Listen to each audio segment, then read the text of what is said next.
اللہ الرحمن الرحیم، کیا زکوٰۃ اسلامی ٹیکس ہے؟ ہرگز نہیں جی، زکوٰۃ ٹیکس نہیں، یہ اعلیٰ درجے کی مالی عبادت ہے، اسی لیے اس پر وہ ساری شرائط جو عبادت والی ہیں وہ اس پر لاگو ہیں۔ اخلاص کے ساتھ دینا، خوش دلی کے ساتھ دینا، صحیح مصرف پر خرچ کرنا۔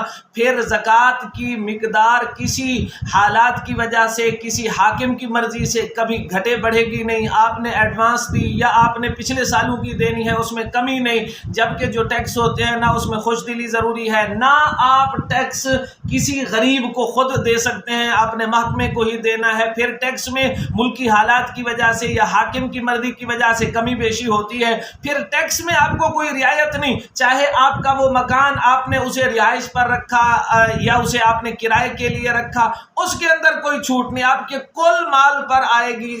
وہ گاڑی آپ کے استعمال کی ہے، رینٹ کے لیے ہے یا تجارت کے لیے، اس سے حکومت کو سروکار نہیں۔